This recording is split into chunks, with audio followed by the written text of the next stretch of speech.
Hello everyone, welcome to W scoop tech. Myself Deep और हम लोग पढ़ रहे हैं सी प्रोग्रामिंग। फ्रेंड्स, आज के इस वीडियो में हम लोग बात करने वाले हैं फंक्शन कॉलिंग के टाइप्स की। प्रीवियस वीडियो हमने देखा था कि फंक्शन जो कॉलिंग करते हैं हम लोग, वो कॉलिंग कितने तरह की होती है। ठीक है, तो एक होती है कॉलिंग विदाउट पैरामीटर, एक होती है कॉलिंग विद पैरामीटर। ठीक है, तो उसी की हम लोग डिटेल में आज बात करेंगे, विद प्रोग्राम बनाएंगे और देखते हैं कि जो हमारे पैरामीटर होते हैं वो किस किस सिचुएशन में किस किस तरह से बिहेव करते हैं। ठीक है, तो अगर मैं फंक्शन कॉलिंग की बात करूँ दोस्तों, ठीक है, तो ये हमारा फंक्शन कॉलिंग। एक फंक्शन जब दूसरे फंक्शन को आवाज देता है तो वो क्या कहलाता है? फंक्शन कॉलिंग कहलाता है। ठीक है, तो मैं सबसे पहले एक छोटा सा प्रोग्राम बनाता हूँ। मैंने लिखा इंटीजर मेन, ये जो फंक्शन है मेन, ठीक है, जहाँ से हमारी प्रोग्राम की शुरुआत होती है और हमने ये बना लिया। एक एक्स्ट्रा और फंक्शन बनाता हूँ मैं, ठीक है, तो मैंने लिखा वॉइड हेलो, ये बन गया मेरा दूसरा फंक्शन। ठीक है दोस्तों, तो यहाँ पर दो फंक्शन हो गए, शुरुआत मेन से होगी। तो मेन क्या करेगा? हेलो को कॉल करेगा ताकि हेलो भी चलना शुरू हो जाए। अदरवाइज क्या होगा? शुरुआत मेन से होगी और मेन का एंड हो जाएगा। तो प्रोग्राम की शुरुआत मेन से होती है, प्रोग्राम खत्म भी मेन पर होता है, तो ये हेलो कभी चलेगा नहीं। आप चाहते हो हेलो चले, तो जरूरी है इसके लिए कि भाई मेन इसको कॉल करे। ठीक है, तो कॉल कैसे करते हैं? कॉल करने के लिए हमें नाम लिखना पड़ता है हेलो और आगे ये लिखना पड़ता है। अब आप देख रहे होंगे कि यहाँ पर कोई भी पैरामीटर नहीं है, तो हमने भी यहाँ पर कोई भी कॉलिंग के अंदर किसी भी तरह का कुछ भी आइटम नहीं लिखा है। तो ये कहलाती है कॉलिंग विदाउट पैरामीटर। आप कॉलिंग तो कर रहे हैं लेकिन आप किसी भी तरह का कोई भी पैरामीटर पास नहीं कर रहे। ठीक है, तो ये होती है calling without parameter. Calling without parameter बहुत सिंपल है दोस्तों, ये हमने बहुत बार किया है। ठीक है, एक बार बस आपके रिवीजन के लिए कर रहे हैं हम लोग। ठीक है, और यहाँ पर जो चीज आती है इसको आप लोग पैरामीटर भी कह सकते हो। ठीक है, एक्चुअली में यहाँ पर जो होते हैं ये होते हैं पैरामीटर, और यहाँ पर जो होता है उसको हम लोग कहते हैं आर्ग्यूमेंट्स। तो मैं आपको बता देता हूँ कि जब कॉलिंग लिखते हैं हम लोग, तो यहाँ हम लोग लिखते हैं आर्ग्यूमेंट्स।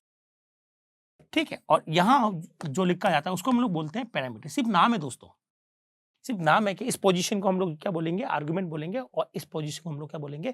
पैरामीटर बोलेंगे। अब काफी वो जो ऑथर है वो कहते हैं कि इसको हम लोग एक्चुअल पैरामीटर भी कह सकते हैं। ठीक है, तो आप आर्गुमेंट की जगह एक्चुअल पैरामीटर वर्ड भी यूज कर सकते हो, और यहाँ पैरामीटर की जगह आप लोग फॉर्मल पैरामीटर नाम का वर्ड भी यूज कर सकते हो। ये इसलिए होता है क्योंकि अलग अलग जो ऑथर है, जो अलग अलग जो अच्छे पब्लिशर्स है ना, उनकी जो बुक्स हम लोग पढ़ते थे, जहाँ से हमने भी सीखा है, उन्होंने अलग अलग नाम दिए। तो कोई कहता है ये आर्गुमेंट है, कोई कहता है ये पैरामीटर है, कोई कहता है ये एक्चुअल पैरामीटर है, कोई कहता है ये फॉर्मल पैरामीटर है, कोई कहता है ये भी पैरामीटर और ये भी पैरामीटर है। तो इस नाम है सिर्फ, और उससे कोई ज़्यादा फर्क नहीं पड़ता। ठीक है, तो इसको मैं हटा देता हूँ। तो ये है हमारे पास में कॉलिंग विदाउट पैरामीटर। ठीक है, अब हम लोग क्या करते हैं, यहाँ से कोई वैल्यू भेजते हैं ना, वैल्यू भेजेंगे। तो यहाँ से अगर मैं वैल्यू भेजूंगा तो यहाँ से हम लोग कुछ ना कुछ भेज रहे हैं, तो वो चीज कहलाएगी कॉलिंग विथ पैरामीटर। आप कॉल तो कर रहे हो, साथ में पैरामीटर भी भेज रहे हो। अब पैरामीटर आपके पास दो हो सकते हैं, या अगर आपने यहाँ से वैल्यू भेजी तो आप कहोगे सर कॉल बाय वैल्यू, या उसको कहेंगे पास बाय वैल्यू। ठीक है, और अगर आपने यहाँ से कोई एड्रेस फेंका, एड्रेस भेजा, तो वो क्या कहलाएगा? कॉल बाय एड्रेस या रेफरेंस। कॉल बाय एड्रेस या रेफरेंस, जिसको हम लोग पास बाय एड्रेस या रेफरेंस कह सकते हैं, बस अलग अलग नाम है। चलिए, अब हम लोग देखते हैं सबसे पहले कॉल बाय वैल्यू के लिए कि कॉल बाय वैल्यू कैसे करते हैं हम लोग। ठीक, मतलब यहाँ से यहाँ तक वैल्यू कैसे जाती है, उसकी हम लोग बात कर लेते हैं, उसकी हम लोग एग्जांपल देख लेते हैं ताकि आप बेटर ढंग से इसको समझ पाए। पहले जो चीज़ है वो हम लोग करने वाले हैं function calling. Function calling with with value, जिसको हम लोग क्या बोलते हैं? पास बाय वैल्यू या कॉल बाय वैल्यू। कैसे होती है काम दोस्तों? तो सबसे पहले आपको यहाँ से क्या करना है, एक वैल्यू भेजते हैं हम लोग 5। तो यहाँ से जब शुरुआत मेन से होती है, मेन जब हेलो पे आता है तो हमारा कंट्रोल हेलो पे शिफ्ट हो जाता है, और साथ ही साथ ये जो वैल्यू है दोस्तों, मैं थोड़ा कलर चेंज कर लेता हूँ, ये जो वैल्यू है ये भी यहाँ पर चली जाती है। तो यहाँ से आप ये समझिए कि मेन जो है एक वैल्यू फेंक रहा है, किसको? हेलो को। अब दूसरी तरफ क्या होगा? दूसरी तरफ वो वैल्यू जो आपने फेंकी है मेन के अंदर से, हेलो उसको कैच करेगा। कैच कैसे करेगा?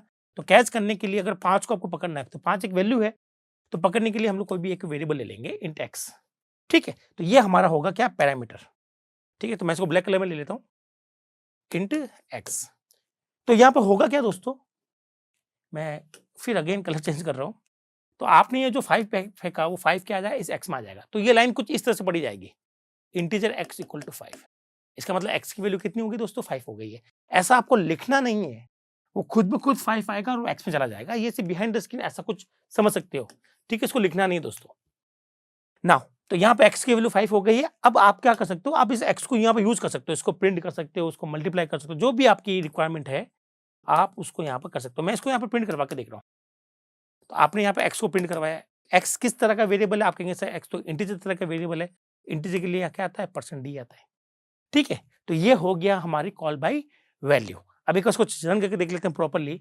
तो शुरुआत होगी दोस्तों मेन से, शुरुआत होगी मेन से, फिर हम लोग आएंगे हेलो पर।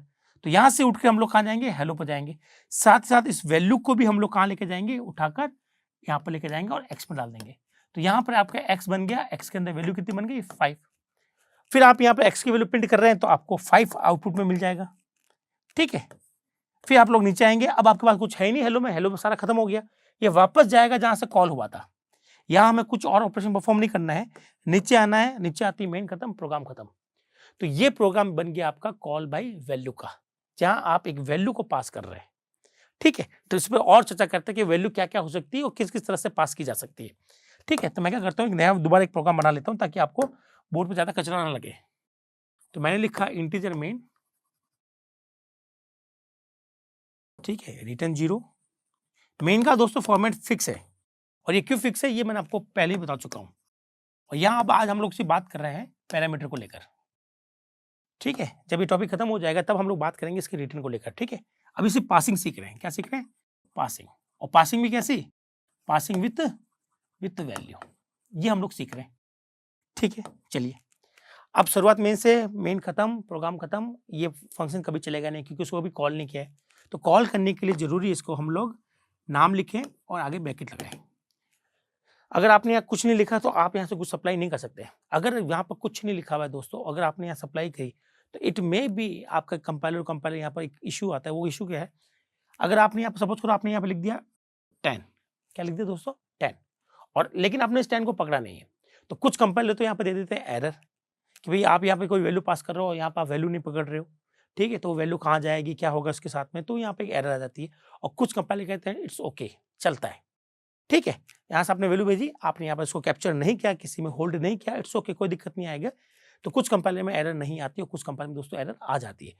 अगर C99 की बात करूँ, लेटेस्ट कंपाइलर की बात करूँ, तो उसमें ये कोई इश्यू नहीं है। आप C99 में ऐसा कर सकते हैं। अगर आप कोड ब्लॉक यूज कर रहे हैं तो आपके पास में कोई दिक्कत नहीं आने वाली है। ठीक है, बट ये अच्छी प्रोग्रामिंग नहीं है, this is not a good programming. क्यों नहीं है, क्योंकि आप यहाँ से कोई वैल्यू पास कर रहे हो और यहाँ पर आप पकड़ भी नहीं रहे हो, तो इस वैल्यू को पास करने का फायदा क्या मिला। तो ये गुड प्रोग्रामिंग प्रैक्टिस नहीं होगी। अगर आपके पास में कोई एरर नहीं आती, फिर भी अपन को ऐसा कभी करना नहीं है।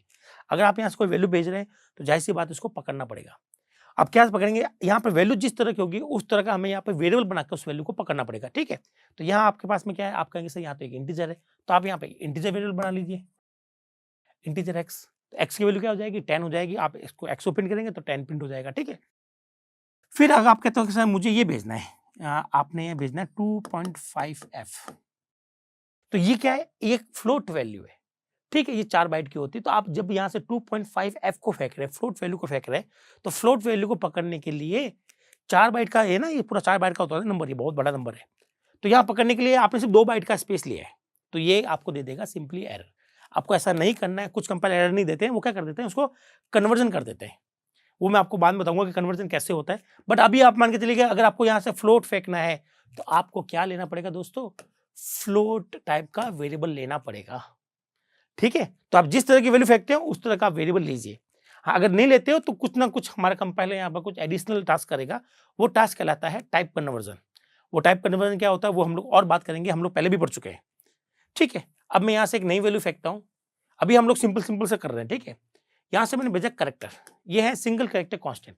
तो अगर आपको इसको पकड़ना है तो जाहिर सी बात है कि आपको करेक्टर टाइप का एक वेरिएबल चाहिए होगा। ठीक है, और अगर आप यहाँ से कोई डबल वैल्यू भेजते हैं, डबल वैल्यू कैसे लिखते हैं हम लोग, बहुत सिंपल है, 2.5, ये डबल है दोस्तों, ये फ्लोट नहीं है, ये डबल है। और जब यहाँ से आप 2.5 भेजेंगे तो आपका वेरिएबल भी क्या होना चाहिए, डबल होना चाहिए। तो आई होप आपको ये समझ में आया होगा कि हम लोग कैसे पास करते हैं। पास करने का हमारे पास एक और तरीका है। क्या तरीका, वो आप यहाँ पर डबल नाम का एक वेरिएबल बना लीजिए, डबल ए, जिसकी वैल्यू आपने कर दी 2.5। ठीक है, तो ए की वैल्यू क्या होगी 2.5, और यहां से आप ए भी लिख सकते हो, वेरिएबल भी लिखा जा सकता है। ये भी पास बाई वैल्यू है। एक्चुअली में यहाँ पे ए को नहीं फेंक सकते, हम लोग ए की वैल्यू को पास कर रहे हैं। तो ए तो लोकल वेरिएबल है, ये तो अपनी जगह कभी छोड़ेगा नहीं, ए नहीं जा रहा है, ए की वैल्यू जा रही है दोस्तों। तो कैसे हो रहा है एक बार देख लेते हैं इस प्रोग्राम को रन कर भी। शुरुआत होगी मेन से, फिर हम लोग नीचे आएंगे, यहाँ पर लिखा हुआ है डबल ए इक्वल टू 2.5, तो यहाँ पर ए नाम का वेरिएबल बन जाएगा 8 बाइट का, क्योंकि डबल दोस्तों 8 बाइट का होता है, उसके अंदर क्या आ जाएगा 2.5 की बाइनरी बोले तो 2.5 वैल्यू आ गई। फिर आपने यहाँ से कॉलिंग करिए, ये लाइन चलेगी, यहाँ से आप हेलो पर जा रहे हो, साथ ही साथ क्या लेके जा रहे हो, ए की वैल्यू। अब ए में क्या वैल्यू पड़ी हुई है, एक के अंदर वैल्यू रखी हुई है 2.5, तो आपकी वो 2.5 है वो किस में आ जाएगी, इस एक्स में आ जाएगी। तो मैं इस एरो को अगर ऐसा दिखाऊं तो ज्यादा आपको इजी रहेगा कि ये वैल्यू यहाँ पर आ जाएगी। तो ए की जो भी वैल्यू है वो उठकर कहाँ आ जाएगी, इस एक्स में आ जाएगी। तो एक्स की वैल्यू भी कितनी हो जाएगी दोस्तों, एक्स की वैल्यू भी हो जाएगी हमारे पास में, यहाँ पर एक्स बन जाएगा, ये भी एक्स जो है वो भी 8 बाइट का बनेगा, ठीक है। और आपकी इसकी वैल्यू क्या आ जाएगी 2.5। अब चाहे तो आप एक्स को प्रिंट करें, एक्स पर कोई भी ऑपरेशन करें, ये आपकी प्रॉब्लम के अकॉर्डिंग है। तो हम उससे बात करें कि वैल्यू कैसे पास कर सकते हैं, आप डायरेक्टली वैल्यू लिख सकते हैं या कोई वेरिएबल लिख सकते हैं, ठीक है। और क्या हो सकता है, यहाँ पर हम लोग बात कर सकते हैं कि भाई यहाँ पर आप कोई भी एक एक्सप्रेशन लिख दो, आप मैथमेटिकल कोई भी एक एक्सप्रेशन भी लिख सकते हैं दोस्तों। कैसे, मैंने लिख दिया a + 10, ठीक है। तो इसका मतलब a की वैल्यू कितनी है 2.5, 2.5 + 10, तो ये हो गया 12.5, क्या हो गया ये 12.5 हो गया। तो यहां से इस बार हम लोग 12.5 फेंक रहे हैं, तो x की वैल्यू कितनी हो जाएगी 12.5। आप यहां पर कोई भी ऑपरेशन परफॉर्म कर सकते हो दोस्तों, ठीक है, कोई भी इक्वेशन लिख सकते हैं, कोई भी मैथमेटिकल जो भी हमारे पास में है, बस एक वैल्यू बननी चाहिए दोस्तों। यहाँ पर आई होप आपको ये समझ में आया होगा कि भाई हमें किस किस तरह से भेज सकते हैं, डायरेक्ट वैल्यू लिख सकते हैं, यहाँ पर कोई एक्सप्रेशन लिख सकते हैं, यहाँ पर कोई वेरिएबल लिख सकते हैं। तो हमारा जो आर्ग्यूमेंट है वो इंटीजर टाइप का हो सकता है, फ्लोट टाइप का हो सकता है, किसी भी टाइप का हो सकता है, ठीक है भाई। अब हम लोग कुछ और सीखते हैं, ठीक है। तो मैं क्या करता हूँ, यहाँ पर 2 नंबर लेता हूँ, एक छोटा सा प्रोग्राम भी हो जाएगा ये आपके लिए। तो आपने यहाँ पर थोड़ी सी जगह कम पड़ेगी, तो मैं इसको भी इरेज कर देता हूँ, और ये भी हटा देते हैं हम लोग, ये हमारे काम का नहीं है, ये भी हटा देते हैं, ये हमारे काम का नहीं है, ये भी हटा देते हैं, ये भी हटा देते हैं, ठीक है।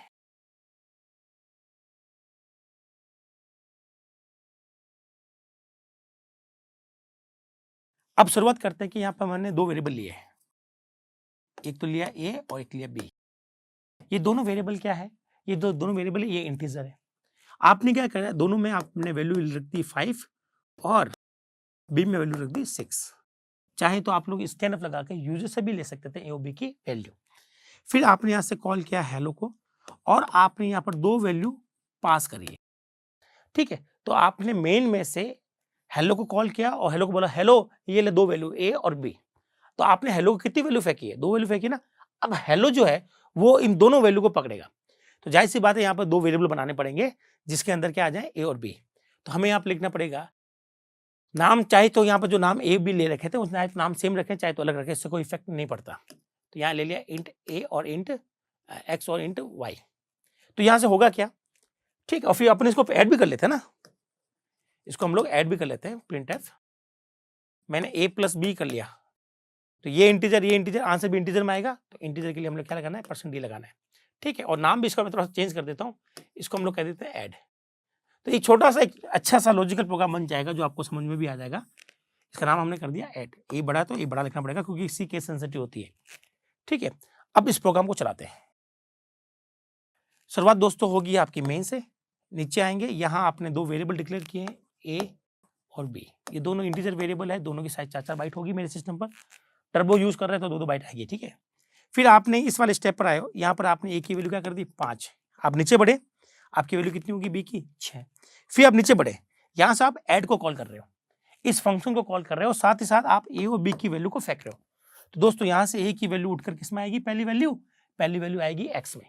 तो एक्स की वैल्यू कितनी हो जाएगी दोस्तों, एक्स की वैल्यू हो जाएगी, यहाँ पर एक्स बन जाएगा, और एक्स की वैल्यू हो जाएगी जो यहाँ से आएगी ए की वैल्यू बोले तो 5, ठीक है। फिर यहाँ से वो बी की वैल्यू सप्लाई करेगा, और बी की वैल्यू किस में आएगी वाई में, तो वाई बन गया, और वाई के अंदर बी की वैल्यू बोले तो 6 आ गया। तो इस तरह से यहाँ पे एक्स वाई एक नए वेरिएबल बन गए हैं। इन वेरिएबल का अब इनसे कोई ताल्लुकात नहीं है, अगर मैं इनकी वैल्यू भी चेंज करूँ, कुछ भी करूँ, तो इस पर कोई इफेक्ट नहीं आता, ठीक है। तो यहाँ पर 2 नए वेरिएबल बन गए हैं, नई कॉपी बन गई है। नाउ अब आपने यहाँ पर क्या कर दिया, एक्स और वाई लिखना पड़ेगा, यहाँ पर एक्स + वाई। तो एक्स की वैल्यू कितनी दोस्तों 5, वाई की वैल्यू कितनी है 6, तो 5 + 6 11, 11 को प्रिंट करने के लिए हमने डी लगाया, तो हमारे आंसर क्या मिलेगा 11। तो ये छोटा-सा एक प्रोग्राम बन गया है एडिशन का, ठीक है? तो इस प्रोग्राम में कुछ खास नहीं है, बस नई चीज़ आपको ये सीखनी है कि आपको अगर 2 वैल्यू पास करनी है, तो आपको यहाँ पर 2 वेरिएबल बनाने पड़ेंगे, ठीक है? एक चीज़ और ध्यान रखनी है दोस्तों, जो कॉमन गलती होती है हमारी, वो ये होती है कि दोस्तों हमने यहाँ पर 2 वेरिएबल कैसे बनाए इंट a, b, ठीक है? अगर मैं यहाँ पर ये लिखता हूँ, मैं ये बाकी वाला एक्स्ट्रा हटा दूँ मैं?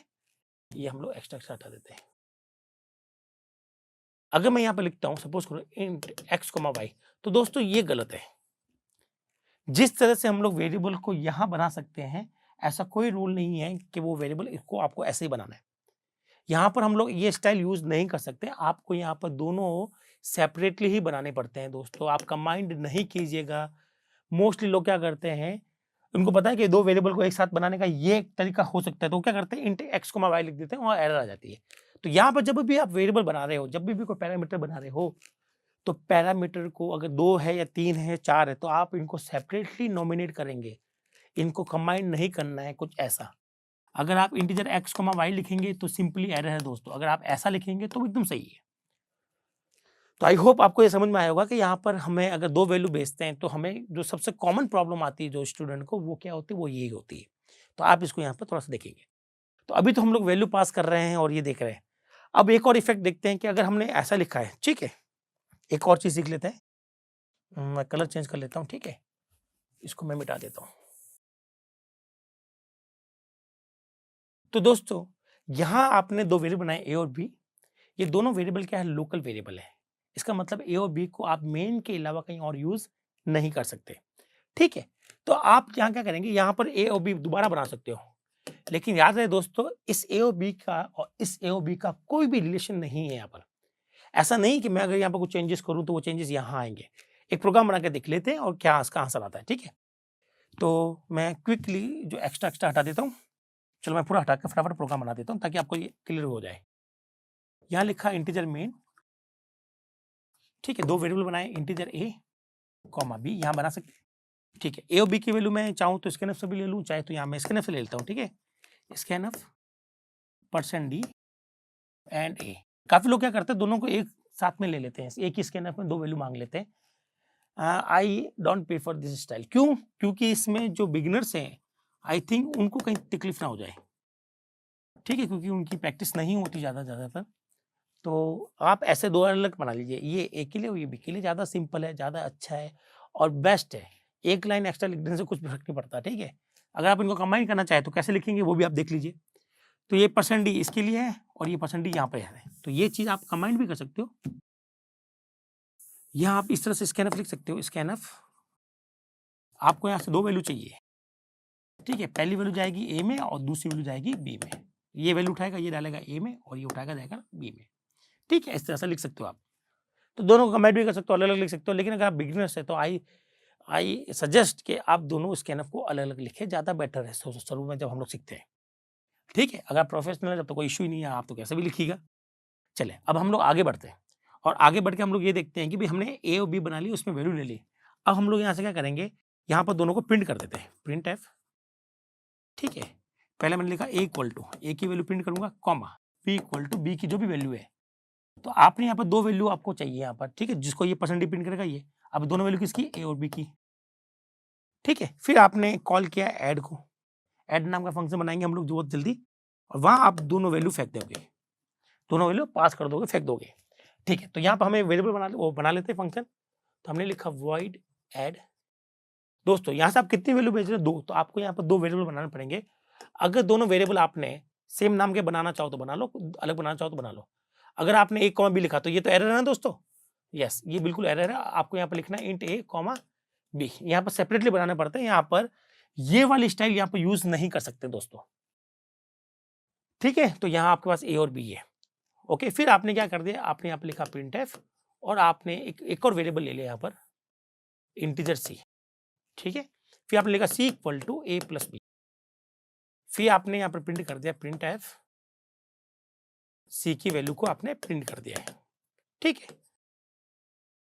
ओके? फिर हम वापस यहाँ ये चल के वापस यहाँ आएगा, इसके बाद हम वापस अपना काम शुरू कर देते हैं।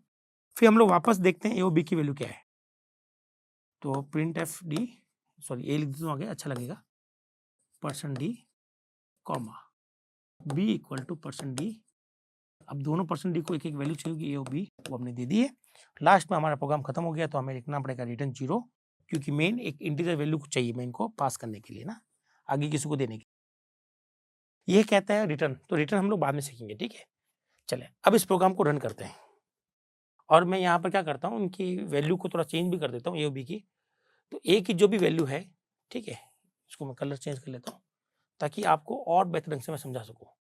तो आपने यहाँ इंटीजर सी ले लिया, ए की जो भी वैल्यू थी उसमें आपने 10 ऐड कर दिया, और बी की जो भी वैल्यू थी उसमें आपने 20 ऐड कर दिया। फिर आपने सी लिखा ए प्लस बी, और फिर आपने लास्ट में सी को प्रिंट कर दिया, ठीक है भाई, ये हो गया। चलिए अब इस प्रोग्राम को और देखते हैं। अब मैं आई थिंक आपको पूरा अच्छे से समझ में आ जाएगा कि काम कैसे होता है। तो शुरुआत मेन से होगी, यहाँ पर आएंगे, हमने 2 वेरिएबल बनाए, जगह नहीं है बोर्ड पर, तो मैं क्या करूँ, ये बना लूँ।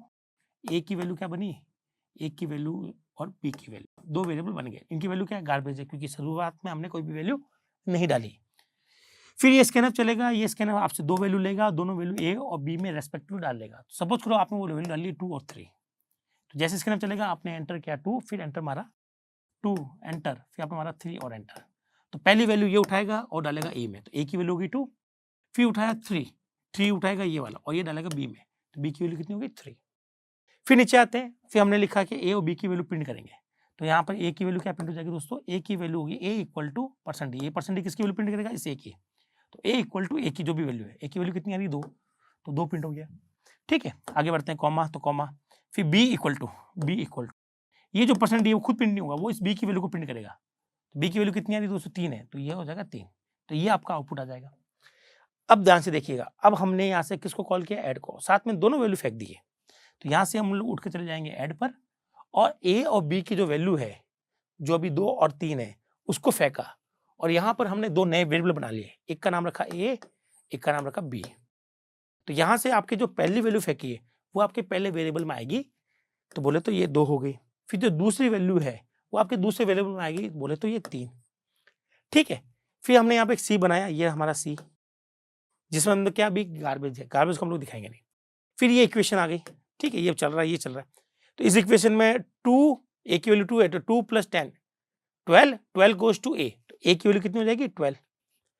फिर नीचे आएंगे b + 20, तो b की वैल्यू कितनी आ रही दोस्तों, अभी 3 है, तो 3 + 20 23 किस में चला गया, b में, तो b की वैल्यू कितनी होगी 23।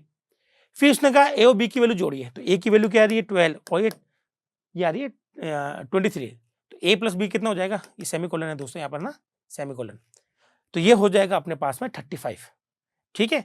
तो 35 चला गया सी में, तो सी की वैल्यू कितनी होगी 35, ठीक है। फिर हम लोग आएंगे और सी की वैल्यू प्रिंट कर देंगे, तो हमारा आंसर क्या आ जाएगा 35, यहाँ से प्रिंट हो गया 35, सी की वैल्यू जो प्रिंट होगी, और ये हमारा प्रोग्राम खत्म हो गया।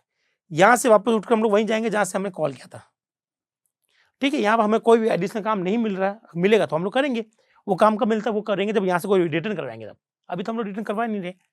तो अभी ये नीचे बढ़ेगा और ये ए और बी की वैल्यू प्रिंट करेगा। दोस्तों यहाँ पे जो ए और बी है ये वो वाले नहीं है, वो तो उसके अलग है, ये ए और बी ये वाले हैं, ठीक है। तो यहाँ बताइए ए और बी में कोई फर्क पड़ा, उस वेरिएबल में कुछ चेंज कर दूं तो वो इफेक्ट यहाँ थोड़ा आएगा, वो तो फोटोकॉपी है, और फोटोकॉपी में आपने जो चेंजेस कर दिए तो कर दिए, वो आपका ओरिजिनल पे कोई फर्क नहीं पड़ेगा। तो यहाँ ए और बी की प्रिंट करने की बात की जा रही है, वो ए और बी यही होंगे, और ये वापस आंसर आपको दे देगा ए = 2 और बी = 3। तो काफी स्टूडेंट सोचते हैं कि सर ए और बी यहाँ पर जो चेंज हुए ना, अरे चेंज हुए हैं, पर यहाँ पर ए बी नए बने थे, यहाँ पे कॉपी बनी थी, उस कॉपी में चेंजेस हुए, इसमें चेंजेस करने से इस वेरिएबल पे कोई इफेक्ट नहीं आता है। तो ये है हमारे पास में कॉल बाय वैल्यू जब करते हैं, तो ये आप समझ लो, ये अच्छी बात भी है, कई बार ये अच्छा भी होता है, कई बार ये बुरा भी होता है कि भाई हमें ऐसा कुछ चाहिए कि यहाँ से हम लोग कुछ चेंजेस करें, वैल्यू यहाँ चेंज हो जाए, ठीक है। तो आपको चाहिए यहाँ पे कुछ चेंजेस करें तो वैल्यू यहाँ चेंज हो जाए, तो ये काम हम लोग कॉल बाय वैल्यू से नहीं करवा सकते। इसी काम के लिए हमारे पास बना हुआ है कॉल बाय रेफरेंस। तो कॉल बाय रेफरेंस का फायदा ये है दोस्तों कि हमने अगर कोई चेंजेस यहाँ किए वेरिएबल के अंदर, वो चेंजेस आपको यहाँ पे भी मिलेंगे, ठीक है। कैसे मिलेंगे उसको मैं आपको समझाऊंगा, बट अभी कॉल बाय वैल्यू के अंदर अगर आपने यहाँ पर जो 2 नए वेरिएबल बनाए उसमें कुछ चेंजेस करोगे तो इन वेरिएबल का इनसे कोई ताल्लुकात नहीं है। आई होप आपको ये समझ में आया होगा, ठीक है, पूरा प्रोग्राम समझ में आया होगा, आपको कॉलिंग का बिहेवियर समझ में आएगा कि ये जब कॉल बाय वैल्यू करते हैं तो उसका क्या बिहेवियर रहता है। यहाँ चेंजेस करने पर यहाँ चेंजेस रिफ्लेक्ट नहीं होते हैं और होने भी नहीं चाहिए दोस्तों, क्योंकि इसकी फोटोकॉपी गई है, इसकी वैल्यू गई है, तो ये ए बी अलग है और ये ए बी अलग है। तो ये ए बी यहाँ के ए बी ये रहे और यहाँ के ए बी ये नीचे बनाए मैंने, ये दो अलग अलग है। टोटल इस प्रोग्राम में देखा जाए तो 5 वेरिएबल मेरे पास में बने हैं, ठीक है। 2 वेरिएबल मेन में बने हैं और 3 वेरिएबल मैंने हेलो में बनाए हैं, तो टोटल 5 वेरिएबल है। तो दोस्तों ये तो हो गया हमारे पास में वैल्यू पास करने का तरीका। और यहाँ पर हमने एक इशू भी देखा है, वो इशू ये है कि भाई यहाँ जब हम लोग चेंजेस करते हैं वेरिएबल में तो वो चेंजेस यहाँ नहीं आते। अगर आप ऐसा कुछ चाहते हैं, अगर आपकी ऐसी कोई रिक्वायरमेंट है तो उसके लिए आपको कॉल बाय रेफरेंस ही लेना पड़ेगा। तो आई होप आपको ये समझ में आया होगा कि ये किस तरह से हुआ है, ठीक है। तो अभी और इस पे हमें थोड़ी सी चर्चा करनी बाकी है और हमें इसमें कुछ नई प्रॉपर्टीज देखनी है, नया काम देखना है, किस तरह से होता है ये देखना है, ठीक है। चलिए अभी हम बात करने वाले हैं कि हमारे पास में ये जो फंक्शन है, ठीक है, जो आपको यहाँ पर दिखाई दे रहा है, जनरली प्रोग्राम के अंदर हम कोई भी 2 फंक्शन एक दूसरे के सामने नहीं बनाते हैं। इसका मतलब है आप यूँ समझ लीजिए ऐड नाम का जो फंक्शन होगा या तो वो मेन के ऊपर होगा या तो वो होगा मेन के नीचे। तो आप कहेंगे सर क्या फ़र्क पड़ता है अगर आप जब कॉलिंग करते हैं तो मेन के ऊपर हो तो क्या इफ़ेक्ट आता है, नीचे हो तो क्या इफ़ेक्ट आता है? तो दोस्तों यहाँ पर पूरी कहानी बदल जाती है। वो कहानी क्या है वो अब हम लोग समझते हैं कि जब क्या हो, जब हमारे पास में 2 फंक्शन हो और प्रैक्टिकली आप देखेंगे तो ये वाला फंक्शन इसके ऊपर या नीचे आने वाला है, सामने नहीं आने वाला, क्योंकि बोर्ड पे जगह नहीं थी दोस्तों तो मैंने सामने लिख दिया। बट आप ऐसा टाइप नहीं करेंगे, आपको मेन और एडिशन फंक्शन है तो एडिशन ऊपर लिख दें, मेन नीचे लिख दीजिए, ये चलेगा। या फिर आप यूँ कीजिएगा कि मेन ऊपर लिखा, एडिशन नीचे लिखा, चलेगा। पर एक दूसरे के सामने नहीं लिखते जब हम लोग प्रैक्टिकली इसको सिस्टम पर करेंगे, इसका आपको ध्यान देना है। तो अब क्वेश्चन क्या अराइज हो रहा है? क्वेश्चन ये अराइज हो रहा है सर क्या फ़र्क पड़ता है? कुछ फ़र्क पड़ेगा या भी नहीं पड़ेगा? अगर हम लोग एडिशन को मेन के ऊपर रखें या जब एडिशन को मेन के नीचे रखें तो इस दोनों केसेस में क्या बिहेवियर रहने वाला है? ये हमें सीखना और यहीं से कैंपस के क्वेश्चंस या जो प्रोफेशनल लोग हैं वो यहीं से इंटरेस्ट दिखाना शुरू करेंगे। तो ये काफ़ी अच्छा होने वाला है, अगर आप बिगिनर हैं तो आप इसको ज़रूर देखें। तो चलिए शुरुआत करते हैं कि किस तरह से काम होता है। तो चलिए देखते हैं कि क्या हमारे पास में प्रोग्राम बनता है। तो मैं क्या करता हूँ यहाँ पर पहले एक मेन बनाता हूँ, ठीक है? मेन और एक छोटा-सा फंक्शन, और जो फंक्शन बनाऊँगा मैं इस बार जैसे वॉइड हेलो वो मेन के ऊपर बनाऊँगा, ठीक है? और ये बन गया। यहाँ मैंने लिख दिया इंटीजर मेन। ये मेरा मेन फंक्शन हो गया, ठीक है? और लास्ट में क्या कर देंगे रिटर्न 0। अब यहीं की मैं बात करूँ तो यहाँ पर मैं क्या करूँगा मेन को बनाऊँगा ऊपर, ठीक है दोस्तों?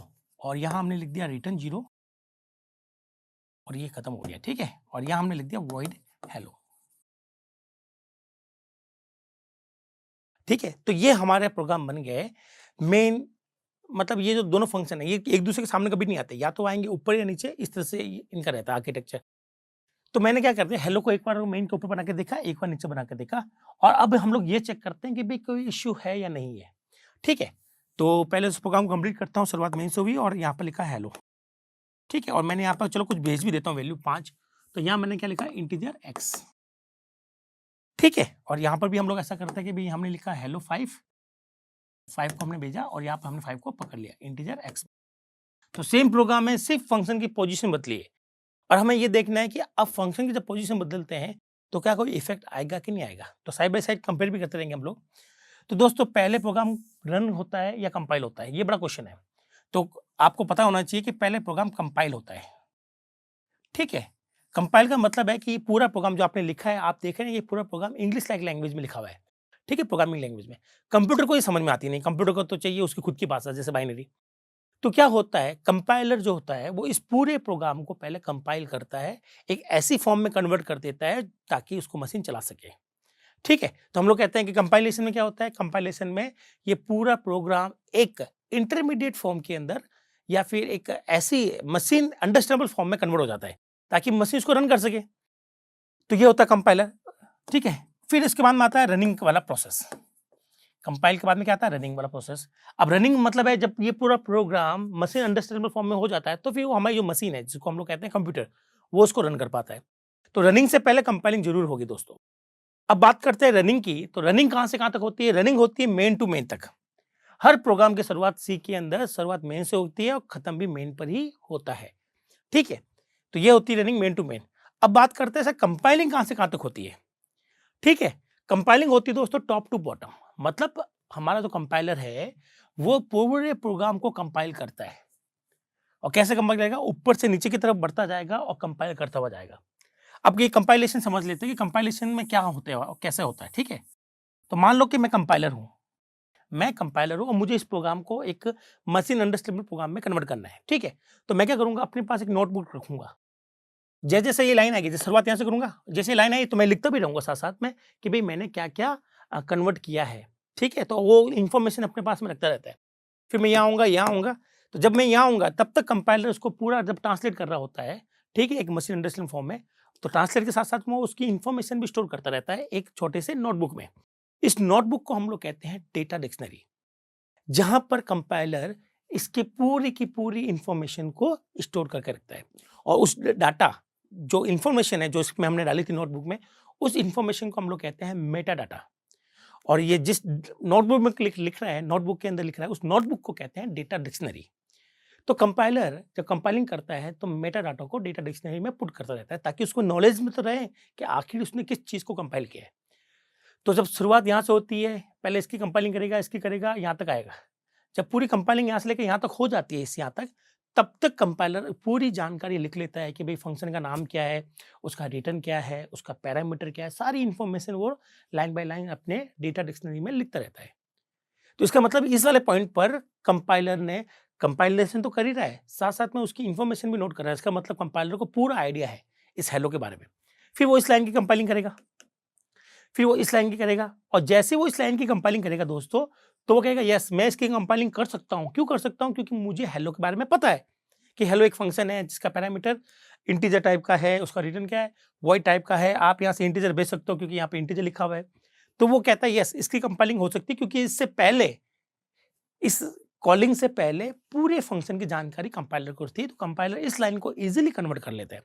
फिर वो आगे बढ़ेगा, तो इस प्रोग्राम में कहीं भी कोई भी दिक्कत नहीं आएगी, ये प्रोग्राम इजीली चलेगा। कैसे चलेगा? शुरुआत मेन से होगी, फिर यहाँ से हेलो को कॉल करेंगे, साथ में हम लोग 5 जो है वो ट्रांसफर कर देंगे किसमें, इस एक्स में डाल देंगे, तो एक्स की वैल्यू कितनी होगी 5। अब आपको जो चाहे एक्स के साथ करना वो कर सकते हैं आप। तो यहाँ पर कोई एरर नहीं है, किसी भी तरह की कोई भी दुविधा नहीं आएगी, लेकिन यहाँ पूरा खेल बदल जाता है दोस्तों। कैसे बदल जाता है? ध्यान से देखिएगा। कंपाइलर हमेशा टॉप टू बॉटम स्टार्ट करेगा। तो पहले इसने मेन को कंपाइल किया, फिर जैसे ही कंपाइलर इस लाइन को कंपाइल करेगा, तो कंपाइलर कहेगा यार ये कॉलिंग की मैं ट्रांसलेशन कैसे करूँ? मुझे तो पता भी नहीं है कि हेलो कहाँ है, हेलो किस तरह का है, हेलो में कौन-सा पैरामीटर है, कौन-सा पैरामीटर नहीं है। ठीक है? तो इस लाइन पर कुछ ना कुछ इश्यूज़ क्रिएट कर देगा कंपाइलर। अब यहाँ पर ये डिपेंड करता है कि कंपाइलर कौन है, तो वो किस तरह का इश्यू क्रिएट करेगा, ठीक है? ये अपन इसको समझ लेते हैं। तो अगर दोस्तों आप अगर पुराना कंपाइलर काम में ले रहे हैं, सपोज़ करो आपने टर्बो काम में लिया है, ठीक है? टर्बो C++ अगर आप बिगिनर हैं तो वही काम में लेते हैं जनरली, तो उस केस में यहाँ आ जाएगी एरर। क्या आ जाएगी दोस्तों? एरर। वो एरर इसलिए है क्योंकि कंपाइलर कहता है कि भैया मैं इसको ट्रांसलेट कैसे करूँ? मुझे तो पता भी नहीं हेलो के बारे में। जब आपको किसी कंपाइलर को पता ही नहीं है, तो उसी की इन्फॉर्मेशन को यहाँ तो यूज़ करना है। अब मुझे बताइए क्या कंपाइलर को पता है कि हेलो नाम का कोई फंक्शन है या नहीं है? क्योंकि कंपाइलर तो नीचे पहुँचा ही नहीं है। नंबर 2 कंपाइलर को पता है कि भई यहाँ पे इंट है? या फिर इसके टाइप में इंट लिखा हो तो यहाँ पे इंट है तो ये सही है कि नहीं है? वो कैसे वेरीफाई करेगा? तो कंपाइलर यहाँ पे इश्यू जनरेट करते हैं। अब मैं मान के चलता हूँ कि अगर आपके पास में नया कंपाइलर है, तो टर्बो तो आपको एरर दे देगा। नया कंपाइलर इस चीज़ को थोड़ा-सा बेटर ढंग से टैकल करने की कोशिश करता है। कैसे करता है? वो एरर तो नहीं देता। वो एरर नहीं देता, लेकिन प्रोग्राम का जो बिहेवियर है, वो कन्फर्म नहीं रहेगा दोस्तों। प्रोग्राम का जो बिहेवियर है, वो कन्फर्म नहीं रहने वाला है। अब आप कहेंगे सर इसका क्या मतलब होता है कि प्रोग्राम का बिहेवियर कन्फर्म नहीं है? मतलब जो आउटपुट आपके पास आने वाला है, वो कन्फर्म नहीं है। कैसे? चलिए, इसकी हम लोग चर्चा कर लेते हैं। तो मैं यहाँ पर क्या करता हूँ, एक प्रिंटर आपको लिख के दिखाता हूँ। ठीक है? आपको खुद ब खुद समझ में आ जाएगा कि मैं एक्चुअली में क्या कहना चाह रहा हूँ। और मैंने यहाँ पे लिखा है एक्स की वैल्यू, और हमने यहाँ पर एक्स की वैल्यू को प्रिंट किया है। ठीक है? और ये तो प्रोग्राम में, इसमें कोई दिक्कत नहीं है। अगर मैं यहाँ पर प्रिंट करूँ, तो एक्स की वैल्यू ईज़िली प्रिंट हो जाएगी, और जो आपने 5 भेजा, तो ये 5 ही प्रिंट करेगा हमेशा। कोई दिक्कत नहीं, इस प्रोग्राम में कहीं भी गड़बड़ी नहीं है। यहाँ गड़बड़ी है, लेकिन आपको दिख नहीं रही है। ठीक है? चलो मैं इसको समझाता हूँ। इसको हटा दूँ मैं? इसको मैं हटा देता हूँ ताकि बोर्ड पे थोड़ी जगह हो जाए कॉन्सेप्ट को समझने के लिए। ठीक है। तो दोस्तों समझते हैं हमारा जो कॉन्सेप्ट क्या कहता है यहाँ पर। अब कुछ कंपाइलर तो एरर देंगे, जो पुराने कंपाइलर है, जो C89 पे बने हुए हैं, और जो C99 और उसके बाद के जो कंपाइलर है, ठीक है? वो इसको एक टैकल करने की कोशिश करेंगे। ठीक है? प्रोग्राम को एरर तो नहीं देंगे, सिंटैक्स एरर नहीं है, लेकिन आपको जो आउटपुट चाहिए, वो आपको आउटपुट मिले या नहीं मिले उसकी कोई गारंटी नहीं है। क्यों नहीं है? यहाँ पर देखिए कैसा होगा काम। यहाँ क्या होगा, सबसे पहले मान लो कि यहाँ पे मैंने ये भेजा है। इसको मैं मिटा के चलो साफ-साफ लिख दूँ। ठीक है, अब मैं बात करता हूँ कि अपने अगर नया कंपाइलर है तो वहां पर क्या होने वाला है। ठीक है, इसको ध्यान से सुनिएगा दोस्तों। अगर आप प्रोफेशनल हो तो आपको पता होना चाहिए, ये काफी लोग नहीं जानते इस बारे में, मतलब बहुत ही रेयर लोग होते हैं जो उसके बारे में पता होता है। ठीक है, तो दोस्तों मैं पिछले 12 सालों से काम कर रहा हूँ, कई बार मुझे हमेशा ये दिक्कत इश्यूज होते हैं। तो इस इश्यू से हम लोग किस तरह से टैकल करते हैं या किस तरह से हमें इसको करना है। ठीक है, काफ़ी लोग तो क्या करते हैं, एज़ इट इज़ जो उन्होंने समझाया सॉल्यूशन, वो सॉल्यूशन लिख लेते हैं, लेकिन उनको रीज़न नहीं पता कि वो सॉल्यूशन आखिर क्यों करते हैं।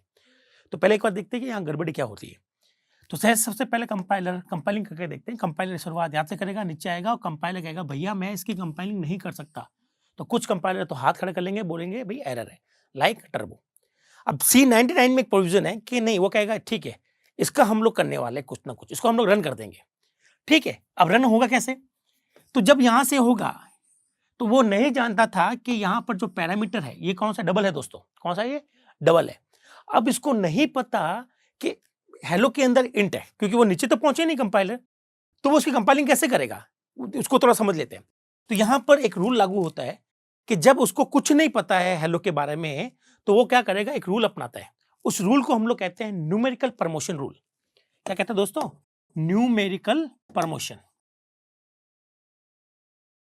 ठीक है, वो प्रमोशन ये कहता है कि अगर आपके पास में फ्लोट वैल्यू है तो वो डबल में कन्वर्ट कर दो बिना कुछ सोचे समझे।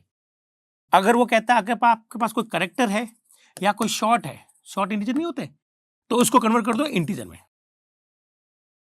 ठीक है, तो यहां क्या होगा, जैसे इसको पढ़ेगा, वो नहीं जानता कि हेलो के अंदर इंटीजर चाहिए या डबल चाहिए, उसको कुछ नहीं जानता है। दोस्तों आप ध्यान से देखें ना, ये तो अभी तक कंपाइलर यहां पहुंचा ही नहीं है, पहले तो इसकी कंपाइलिंग हो रही है।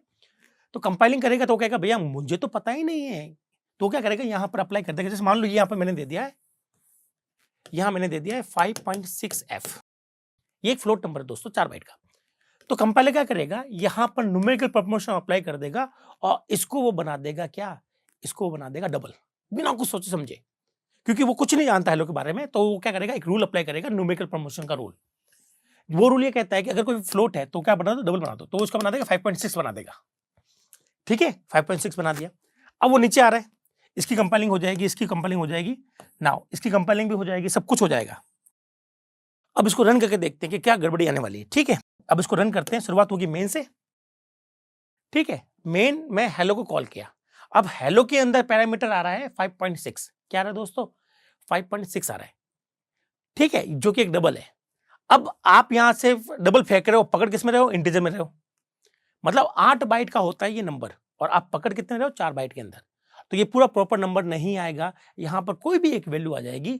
ठीक है, हो सकता है 5 पॉइंट का 5 आ जाए, और हो सकता है 1 आ जाए, हो सकता है 2 आ जाए, कोई भी एक रैंडम नंबर आ जाएगा। तो जब आप एक्स को प्रिंट करेंगे तो आपको, जैसे जनरली केस में आपको 1 मिलता है, कभी आपको 2 मिल जाएगा, कभी -200 मिल जाएगा, है ना। इस तरह से आपको मिलेगा, मतलब आपको हो सकता है 5 भी मिल जाए यहां पर। ठीक है, 5 भी मिल जाएगा, लेकिन आपको 5.6 तो नहीं मिल रहा, कुछ और मिल जाएगा। तो इसे हम लोग कहते हैं, इस गड़बड़ी को हम लोग कहते हैं कि भैया ये गड़बड़ी तो बड़ी इंपॉर्टेंट हो गई हमारे लिए, कि भेज तो 5.6 रहे हैं, लेकिन यहां पर कुछ और गड़बड़ी हो रही है। तो अगर आप इसको सपोज करो कोड ब्लॉक पे आप अप्लाई करते हो, तो आपको शायद आंसर इसका 1 मिलने वाला है। ठीक है, वो रैंडमली कोई भी एक नंबर आपको दे देगा, क्योंकि यहाँ पर कंपेटेबल नहीं हो पा रहा है। यहाँ से जाएंगे हेलो पर, हेलो पर यहाँ आएंगे, और जब ये वैल्यू पास करेंगे तो ये वैल्यू यहाँ आएगी। तो ये वैल्यू जरूरी नहीं कि 5.6 आए, कुछ भी एक इंटीजर आ सकता है यहाँ पर ना। इसको फिर हम लोग प्रिंट करेंगे, तो यहाँ पर प्रिंट दे देंगे। तो यहाँ पर जो एक्स प्रिंट करने वाला है वो वैल्यू क्या होगी, ये हम लोग डिफाइन नहीं कर पाते। तो ये प्रोग्राम रन होता है, आउटपुट सही नहीं आएगा, इसका आपको ध्यान रखना है। तो ये प्रोग्राम गड़बड़ है। इसका मतलब है कि यहाँ पर जो गड़बड़ी है दोस्तों, अगर ये प्रोग्राम, अगर इसी हेलो को मैं मेन के ऊपर लिख देता तो ये हमेशा सही आंसर देता है। कैसे देता है उसको भी देख लेते हैं हम लोग। ठीक है, अगर यही प्रोग्राम मेन के ऊपर होता, सेम प्रोग्राम, तो फिर क्या होता। ठीक है, तो यहाँ पर मेरा से कुछ मिट गया है। ठीक है, मैं लिख देता हूँ ताकि अगर आप देखे ना चाहे तो आप कंपेयर कर लेंगे हम लोग। ठीक है, ये हो गया। चलो इस प्रोग्राम को मैं दोबारा बनाता हूँ। यहाँ पर मैंने यहाँ लिखा वॉइड हेलो इंटीजर एक्स। ठीक है, और यहाँ हमने कर दिया इसको प्रिंट एफ %d, एक्स। यहाँ हमने लिख दिया इंटीजर मेन, यहाँ हमने लिख दिया है रिटर्न 0, और यहाँ मैंने लिख दिया है हेलो 5.6f। ठीक है, सेम प्रोग्राम लिखा दोस्तों, सिर्फ फंक्शन को ऊपर नीचे बदला। अब देखते हैं क्या होता है। तो पहले कंपाइलर ऊपर से नीचे आएगा, कंपाइलर को पूरा नॉलेज हो गया हेलो के बारे में। ठीक है, अब ध्यान से सुनना क्या होता है। सबसे पहले कंपाइलर इसको कंपाइल करेगा, कंपाइलर को पता चल गया कि फंक्शन का नाम क्या है, हेलो। रिटर्न टाइप क्या है उसका, वॉइड। पैरामीटर क्या है, एक इंटीजर टाइप का। हेलो अपना वो कंपाइलर लिख रहा है, वो कोई मतलब बहुत ही इंटेलिजेंट बंदा है कंपाइलर। फिर नीचे आता है, ठीक है, वो उसकी कंपाइलिंग कर देगा कि भाई हाँ ये प्रिंटफ लिखा हुआ, सब कुछ सिंटैक्स सही है, सब कुछ ठीक है, आगे बढ़ते रहो। फिर वो इसके आएगा, इसका आएगा, और जैसे वो यहाँ आएगा, अब देखते हैं दोस्तों क्या होता है। जैसे कंपाइलर यहाँ आता है तो कंपाइलर को पता है कि भाई मेरे पास एक हेलो नाम का फंक्शन है जिसमें इंटीजर वैल्यू हमें डालनी है। ठीक है, इंटीजर वैल्यू डालनी है, ये उसको पता है। इस लाइन से पहले उसको सब कुछ पता था कि हेलो उसका पैरामीटर क्या, इंटीजर। अब जैसे वो चेक करता है, अरे यार नाम तो हेलो है पर यहाँ इंटीजर नहीं मिल रहा, तो क्या करेगा, उस केस में इसको इंटीजर बना देगा। और इंटीजर कैसे बनाएगा, 5.6 का जब इंटीजर बनता है दोस्तों, तो ये बनेगा 5। यहां फिर अपने मन से खेल नहीं हो रहा है, यहां पर कंपाइलर खुद कह रहा है क्या मुझे यहां पर इंटीजर मिला तो यहां पर मुझे इंटीजर ही चाहिए, तो 5.6 को इंटीजर में बदलो, यहां पर ये रूल लागू हो रहा है। जबकि यहां रूल लागू क्या होता है, यहां रूल लागू होता है न्यूमेरिकल प्रमोशन का, कि 5.6 है ना फ्लोट का, वो डबल में बन जाएगा 5.6। अब यहां से ये जो वैल्यू आ रही है वो कुछ भी हो सकती है दोस्तों, यहां से गड़बड़ी होती है, यहां से कभी श्योर नहीं मिलते, जबकि यहां से बिल्कुल श्योर मिलेगा आपको आंसर। आप बिना देखे कह सकते हो कि सर इसका आंसर फिक्स है। क्या है फिक्स, जैसे कंपाइलर इसकी कंपाइलिंग करेगा, कंपाइलर ने देखा कि भैया इंटीजर चाहिए और यहाँ इंटीजर नहीं मिल रहा, तो वो उसको क्या बना देगा, 5 बना देगा। इसका मतलब आपकी जो लाइन है इंटरनली ऐसे कन्वर्ट हो गई है, हेलो 5। ठीक है, अब इसको रन करते हैं, शुरुआत में यहीं से करेंगे, फिर ये कॉलिंग होगी, यहां से हेलो को कॉल किया जाएगा, और ये जो 5 है वो चला जाएगा एक्स में, तो एक्स की वैल्यू कितनी है, 5 आ गई। और जब एक्स को प्रिंट करेंगे तो ये 5 ही प्रिंट करेगा, चाहे आप उसको कितनी बार भी चला लो। तो ये बिल्कुल सही बिहेवियर है, आपने यहाँ पर कन्वर्जन भी जो हुआ है वो एकदम प्रॉपर हुआ है। ठीक है, बट यहां बड़ी गड़बड़ी है। तो अब आप कहोगे सर इससे सीखने को क्या मिलता है, इसको सीखने से ये मिलता है कि जिसको आप आवाज लगा रहे हो, जिसको कॉलिंग की जा रही है, जैसे मेन कॉलिंग कर रहा है हेलो के, तो हेलो आना चाहिए पहले, कॉलिंग आनी चाहिए बाद में। ये रूल आपको पता होना चाहिए। हाँ, अगर आप कहते हो कि नहीं सर मैं तो अब मैं 1000-2000 फंक्शन ले रहा हूँ, मैं कैसे याद रखूँ कि कौन किसके ऊपर आएगा, कौन किसके नीचे आएगा? तो ऐसा कोई सॉल्यूशन बताइए ना सर, कि जिसमें आप लोग फ्री हो जाए, फ्री माइंड से आप लोग काम करें, चाहे वो फंक्शन किसी के नीचे हो या ऊपर हो, कोई भी कहीं भी हो, आपका आउटपुट गड़बड़ ना आए। तो यहाँ पर वो प्रोविज़न मैं आपको दे सकता हूँ, बता सकता हूँ कि यहाँ पर हम लोग ऐसा क्या करें ताकि फंक्शन के ऊपर या नीचे होने पर भी इसका आंसर हमेशा फिक्स आए। ठीक है दोस्तों, तो यहाँ पे 2 सॉल्यूशन आपको मिल रहे हैं। पहला तो ये आप याद याद रख लें कि जो कॉलिंग है, जिसकी भी फंक्शन की कॉलिंग करो, वो फंक्शन इससे पहले आना चाहिए। तो अगर आप 2 फंक्शन ले रहे हो तो कोई दिक्कत नहीं है, लेकिन आप सोचिए 10,000 फंक्शन आपके पास में है, तब तो आप खुद गए काम से। आप खुद भी याद रख नहीं पाएँगे कि कौन किसके ऊपर आ रहा है, कौन किसके नीचे आ रहा है, तो कॉम्प्लिकेशन बढ़ जाएँगे। तो ये सॉल्यूशन ज़्यादा अच्छा नहीं है। छोटे प्रोग्राम है, 1-2 फंक्शन है, याद रख सकते हो, आप कर भी सकते हो। तो यहाँ पर ऐसे करेंगे तो दिक्कत है। तो मैं यहाँ पर जो दिक्कत आ रही है, ये कि जब इसकी कॉलिंग जब कन्वर्जन किया जाता है तो कंपाइलर को पता ही नहीं होता है कि एक्चुअली में इस वैल्यू जो है, वो किस तरह की वैल्यू चाहिए होगी। क्योंकि वो हेलो तक पहुँचा ही नहीं, पहले इसको कंपाइल करेगा ना वो। तो यहाँ पर हम लोग एक प्रोविज़न बताते हैं, एक सॉल्यूशन और बताते हैं। उस सॉल्यूशन का नाम है दोस्तों डिक्लेरेशन ऑफ फंक्शन। क्या नाम है उसका? Declaration of function. अब ये डिक्लेरेशन ऑफ फंक्शन क्या है वो देख लेते हैं। ठीक है, तो मैं इसको पूरा हटा देता हूँ। पहले हम लोग समझ लेते हैं डिक्लेरेशन क्या है। Declaration of function. दोस्तों ये जो टॉपिक चल रहा है ना अभी आपके, जो मैं आज पढ़ा रहा हूँ, ये आप ये समझिएगा कि ये अगर आप किसी कंपनी में काम कर रहे हैं, तो ये टॉपिक सबसे इम्पोर्टेंट हो जाता है। मतलब आप इसकी कल्पना भी नहीं कर सकते, ये इतना इम्पोर्टेंट टॉपिक है। क्योंकि जब कंपनी में हम लोग कोई भी सॉफ्टवेयर डेवलप करते हैं या फिर कुछ भी बनाते हैं, तो वहाँ पर कोई 2-4 लाइन का प्रोग्राम नहीं होता, वहाँ तो बहुत बड़े प्रोग्राम होते हैं, लाखों करोड़ों लाइन्स के प्रोग्राम होते हैं। हज़ारों फंक्शन हम लोग काम में लेते हैं, इतने सारे फंक्शन को याद रखना बड़ा मुश्किल हो जाता है। तो उस केस में ये सॉल्यूशन सबसे बेस्ट है।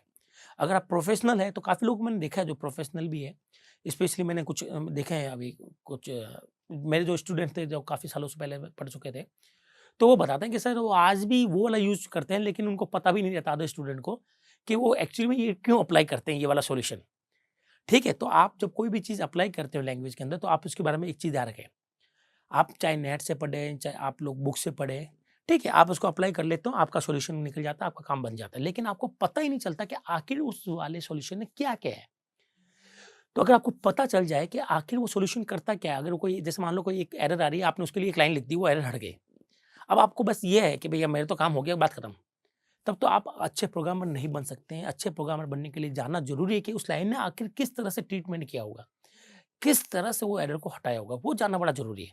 ताकि फ्यूचर में अगर वैसी कोई एरर आती है या उससे जुड़ा हुआ कोई कॉन्सेप्ट आता है तो आप इसको ईज़िली इम्प्लीमेंट कर सकें। तो मैं आपसे रिक्वेस्ट करता हूँ कि यहाँ पर थोड़ा-सा ध्यान दीजिएगा, ठीक है?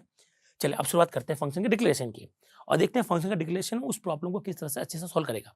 तो पहले डिक्लेरेशन लिखना सीख लेते हैं। डिक्लेरेशन लिखते कैसे हैं? सिंटैक्स क्या है? ठीक है? बात हो रही है सिंटैक्स क्या है? मतलब डिक्लेरेशन लिखते कैसे हैं? तो डिक्लेरेशन ऑफ फंक्शन, फंक्शन की कुछ जानकारी, ठीक है? अभी जानकारी क्या-क्या होती है? आपको एक तो नाम देना पड़ेगा, ठीक है? पैरेंथेसिस ज़रूरी है क्योंकि इसके बिना तो वो वेरिएबल मान लेता है हमारी लैंग्वेज। आप पैरामीटर दे सकते हैं अगर आपको चाहिए तो। ये ऑप्शनल हो, चाहे तो छोड़ दो, चाहे तो दे दो, ये आपकी इच्छा है। ये आपका डिपेंड करता है आपने किस तरह का फंक्शन बनाया उसके अकॉर्डिंग। अगर आपके फंक्शन की डेफिनेशन में पैरामीटर चाहते हो तो यहाँ आपको पैरामीटर लिखना पड़ेगा और नहीं चाहते तो छोड़ दीजिए। और आगे लिखना पड़ेगा रिटर्न टाइप। क्या लिखना पड़ेगा दोस्तों? Return type. ये होता है पूरे का पूरा हमारा सिंटैक्स किसका? डिक्लेरेशन लिखने का। क्या लिखने का दोस्तों? डिक्लेरेशन लिखने का सिंटैक्स है। आपको नाम देने हैं, पैरामीटर देने हैं, ठीक है? पैरेंथेसिस के साथ में आगे आपको क्या लिखना है? Return type. तो ये जो डिक्लेरेशन है, ठीक है? अब देखते हैं इसका रोल क्या है। आते हैं अपने प्रोग्राम के ऊपर और देखते हैं कि इसके अंदर रोल क्या था हमारा, आखिर क्या था गड़बड़ी। तो पहले तो मैं प्रोग्राम बना लेता हूँ। यहाँ मैंने लिखा है void main, sorry integer main लिख रहा था, इंटीजर मेन, ठीक है? और यहाँ हमने हेलो को कॉल किया था और हेलो के अंदर वैल्यू भेजी थी 5.6 f, ठीक है? और यहाँ हमने लिखा था रिटर्न 0 और ये हमारा खत्म। फिर हमने नीचे लिखा था वॉइड हेलो, ठीक है? और यहाँ हमने लिखा था इंटीजर x और हमने फिर इंटीजर x को प्रिंट किया था, प्रिंट f %d x, ठीक है? ये था हमारा प्रोग्राम। और यहाँ पर गलती क्या थी? जब कंपाइलेशन ऊपर से नीचे आता है तो इस लाइन में गड़बड़ी हो रही थी। कंपाइलर को पता ही नहीं था कि इसको करना क्या है, इसको इंटीजर बनाना है या ऐसे ही रखना है या कुछ और करना है, ठीक है? तो हम लोग क्या करेंगे, इस केस से बचने के लिए हम लोग दे देंगे डिक्लेरेशन। और declaration must come before calling, calling से पहले आना चाहिए दोस्तों, क्योंकि गड़बड़ी इसी लाइन में हो रही है ना, इसी लाइन की गड़बड़ी को दूर करता है डिक्लेरेशन। तो पहली चीज डिक्लेरेशन के बारे में आपको पता होनी चाहिए, declaration it come before calling, before calling, calling से पहले, ठीक है? तो मैं क्या करता हूं, सबसे पहले यहां पर उसका डिक्लेरेशन देता हूं। डिक्लेरेशन एक्चुअली देखा जाए तो ये वाली लाइन ही पूरी डिक्लेरेशन होती है दोस्तों, जिसमें हमें नाम लिखना होता है, पैरेंथेसिस लिखने होते हैं और आगे रिटर्न लिखना होता है, ठीक है? अब पैरामीटर्स में है तो यहाँ आपको लिखना पैरामीटर इंटीजर x। तो डिक्लेरेशन जो क्या होता है वो चलता नहीं है, वो रन नहीं होता, वो सिर्फ कंपाइलर के काम की चीज है। तो जाहिर सी बात है ये एक्चुअली में रन तो होगा नहीं, ये सिर्फ कंपाइलर अपने काम के लिए यूज करता है। तो यहाँ पर दोस्तों हम लोग खाली अगर एक्स इंटीजर लिखे, सिर्फ टाइप बता दे तो भी हमारा काम हो जाएगा, क्योंकि हमें इसको चलाना नहीं है, रन नहीं होता। डिक्लेरेशन जो है it never run, never runs. हमारी मशीन, हमारा कंप्यूटर इस लाइन को कभी नहीं चलाता, याद रखिएगा दोस्तों। तो नहीं चलाता तो हमें सिर्फ और सिर्फ यहाँ पर टाइप बता सकते हैं, काम चल जाएगा। और चाहे तो आप वेरिएबल का नाम लिख दें और चाहे तो नाम अगर चेंज भी है, जैसे आपने y लिख दिया और नीचे आपने x ले लिया, तो भी कोई फर्क नहीं पड़ता दोस्तों। नाम का तो कुछ करना ही नहीं है, ठीक है? हमें उसको चलाना थोड़ा है, हमें तो सिर्फ टाइप बताना है। तो जनरली जब डिक्लेरेशन लिखते हैं तो हम लोग वेरिएबल का नाम नहीं लिखेंगे, सिर्फ टाइप लिख कर छोड़ देते हैं कि भैया यहाँ पर ये टाइप चाहिए और सेमीकोलन लगाकर इस स्टेटमेंट को हम लोग खत्म कर देंगे। चलिए अब देखते हैं कंपाइलर क्या करने वाला है। कंपाइलर क्या करेगा इस केस में, सबसे पहले ऊपर से आएगा नीचे, तो सबसे पहले ये लाइन कंपाइल करेगा। तो कंपाइलर क्या करेगा, जब ये लाइन कंपाइल करेगा तो कंपाइलर को आइडिया मिल गया, एक मोटा-मोटा आइडिया मिल गया कि भैया अपना एक फंक्शन है जिसका नाम हेलो है, जिसमें रिटर्न टाइप जो है वॉइड है और उसका पैरामीटर क्या है, इंटीजर टाइप का। तो ये लाइन कंपाइलर के काम की है, कंपाइलर ने वो नोट कर लिया है अपनी डेटा डिक्शनरी में, लिख लिया है अपने कॉपी के अंदर, ठीक है? लाइन खींच ली है, बोला क्या मुझे पता चल गया कि भाई एक फंक्शन का कैसा आने वाला है। फिर वो नीचे आता है, फिर वो नीचे आता है और जैसे ही वो कंपाइल कर रहा है ना, जैसे वो इस लाइन पे आएगा उसका दिमाग खंड जाएगा, अरे यार ये क्या हो गया, नाम तो हेलो है पर यहाँ पर मुझे इंटीजर बताया गया था और यहाँ पर आपने क्या लिखा, क्या लिखा यहाँ पर, यहाँ आपने लिख दिया एक फ्लोट नंबर। वो कहेगा अरे यार इसको कन्वर्ट करो, तो वो इस लाइन को ऐसे कन्वर्ट कर देगा हेलो 5 में। जब इसको आप किसी भी फ्लोटिंग को जब इंटीजर बनाते हैं हम लोग तो पॉइंट वाली वैल्यू को छोड़ देते हैं, केवल इंटीजर पार्ट लेते हैं हम लोग। तो इसका सही यहाँ पर ये होगा, ठीक है?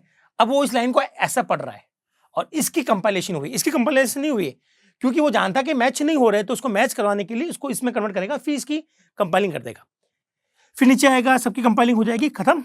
चलो अब इसको शुरुआत करते हैं। तो ये लाइन कुछ टाइम के लिए आप भूल जाओ, कट गई है, ये लाइन आ गई है। अब देखो शुरुआत कहाँ से हुई, मेन से। मेन में गए, हेलो को कॉल किया, कॉल करते समय हमने क्या फेंका, 5 फेंका, तो x की वैल्यू कितनी हो गई, 5। और यहाँ हमने x को प्रिंट किया, तो हमें क्या मिल जाएगा दोस्तों, 5 मिल जाएगा, एक्यूरेट आंसर मिल जाएगा। तो दोस्तों ये तो सारा का सारा जो काम था, जो यहाँ पर इश्यू आ रहे थे हमारे पास में, वो ये था कि हमने वो डिक्लेरेशन लिखकर हटा दिया। तो अगर आप ध्यान से देखें तो मैंने इसको कभी चलाया ही नहीं है, रन कभी नहीं होगा, ये सिर्फ कंपाइल होता है और ये सिर्फ कंपाइलर की नॉलेज के लिए बनाया गया स्टेटमेंट है, इसका रन होने से कोई मतलब नहीं है, ठीक है। तो मैं ये लिख देता हूं, it use by compiler, compiler इसको यूज करता है, ठीक है। इसकी इंपॉर्टेंस कब होती है, कब लिखते हैं हम लोग, ये तब जरूरी हो जाता है जब calling come first before definition. जैसे कि हेलो की कॉलिंग पहले आ रही है और डेफिनेशन बाद में आ रही है ना, उस केस में इसकी रिक्वायरमेंट होती है। तो it require when function calling came before definition, ठीक है दोस्तों। जहां भी फंक्शन की डेफिनेशन है, जैसे कि ये डेफिनेशन है, ठीक है, तो आपके पास में it require when function calling come before the definition. तो जहां कॉलिंग जो है फंक्शन डेफिनेशन से पहले आ रही है, उस केस में आपको डिक्लेरेशन जरूरी है। हाँ, अगर ऐसा हो कि ये फंक्शन ऊपर हो और मेन नीचे हो, तो वहां इसकी रिक्वायरमेंट नहीं है। अगर आपने फिर भी दे दिया है तो कोई भी इश्यू नहीं होगा, ठीक है। तो क्योंकि डिक्लेरेशन वैसे भी नहीं चलता, ये सिर्फ कंपाइलर के नॉलेज के लिए है। तो दोस्तों अगर मैं ये, आपने एक बार नोट देख लीजिएगा, इसको अच्छे से नोट करना है तो नोट भी कर सकते हैं आप, ठीक है। अगर आपने ऐसा बनाया प्रोग्राम void hello और आपने लिखा इंटीजर x और आपने x को प्रिंट कर दिया, ठीक है, प्रिंट f, क्योंकि वो इंटीजर है तो इसलिए %dx, ठीक है, और यहाँ हमने लिख दिया इंटीजर मेन। तो इस केस में रिटर्न 0। दोस्तों इस केस में कॉलिंग जो है ये बाद में आ रही है, कहाँ आ रही है, बाद में आ रही है, पहले डेफिनेशन आ गई, कॉलिंग बाद में आई, तो आपको यहाँ पर रिक्वायरमेंट नहीं है डिक्लेरेशन की। लेकिन अगर आपने दे दिया है, ठीक है, अगर आपने डिक्लेरेशन दे दिया है तो कोई गड़बड़ी नहीं होगी दोस्तों, कोई भी गड़बड़ी नहीं है। अगर आपने 2 बार लिख दिया डिक्लेरेशन तो भी कोई इश्यू नहीं है दोस्तों, डिक्लेरेशन 1 बार आ सकता है, 2 बार आ सकता है, पर इससे कोई फर्क नहीं पड़ता, लेकिन हर बार डिक्लेरेशन सेम आना चाहिए, ठीक है। मतलब इंटीजर हेलो जो है वो वॉइड और इंट होना चाहिए, आप चाहे इसको 4 बार लिखे या 5 बार लिखे सेम लाइन को। पर अगर आपने लिख दिया कि हेलो और अंदर लिख दिया फ्लोट, तो फिर 2 डिक्लेरेशन जो होंगे वो फिर दिक्कत दे देंगे आपको। तो सेम टाइप की जो लाइन है, सिमिलर लाइन आपको 5-6 बार भी लिख दो तो भी कोई दिक्कत नहीं है। और इस केस में रिक्वायरमेंट इसलिए नहीं थी क्योंकि ये जब ऊपर से नीचे आएगा कंपाइलर, तो कंपाइलर को पहले ही ये लाइन मिल जाती है, ठीक है, तो उसके अकॉर्डिंग इसकी कंपाइलिंग होती है। तो आपको यहाँ पर ये लाइन दोबारा लिखने की जरूरत नहीं है, और लिख दी तो कोई एरर नहीं है दोस्तों। तो ये तो था कॉन्सेप्ट कि जब फंक्शन को कॉल करते हैं और जिसको कॉल किया जा रहा है, अगर वो ऊपर है या नीचे है, उसके अकॉर्डिंग है। तो दोस्तों अब जो गुड प्रोग्रामिंग ये कहती है कि you always right declaration, always right declaration, ये अच्छी प्रोग्रामिंग है, ठीक है। डिक्लेरेशन हमेशा दे दो आप। तो जब भी आप लोग फंक्शन बनाते हैं, अगर आपने उसका डिक्लेरेशन दे भी दिया है, ठीक है, उसके बाद में आप बेफिक्र हो जाओ, कोई फर्क नहीं पड़ता कि फंक्शन कॉलिंग के नीचे आ रहा है, कॉलिंग के ऊपर आ रहा है, आप हमेशा सेफर साइड रहोगे। तो दोस्तों ये प्रैक्टिस सबसे अच्छी मानी जाती है कि अगर आप किसी भी फंक्शन का डिक्लेरेशन दे देते हो, इवन आप मेन का डिक्लेरेशन भी दे सकते हो, ठीक है। तो कैसे एक अच्छा प्रोग्रामर कैसे प्रोग्राम बनाएगा, तो मुझे अपने प्रोग्राम के अंदर 2 फंक्शन काम में लेने, ठीक है। तो जैसे कि मान लो कि मैंने लिखा है, एक तो लिख दिया इंटीजर मेन काम में लेना है, और एक मुझे काम में लेना है void hello। तो दोनों का डिक्लेरेशन पहले आप लिख दो। अब अपन को कोई भी फर्क नहीं पड़ता है कि पहले मेन आ रहा है या पहले वो आपका हेलो है, अब कोई फर्क नहीं। अब आपको जहां समझ में आया, जो समझ में आया, जैसा आपकी प्रैक्टिस हो, जो आप लिख सके वो लिख दे। तो अगर मैं यहाँ पर लिख देता हूँ इंट मेन, ठीक है, यहाँ लिखकर यहाँ पर मैं इसकी कॉलिंग कर लेता हूँ void hello की, ठीक है, इंटीजर x, ठीक है।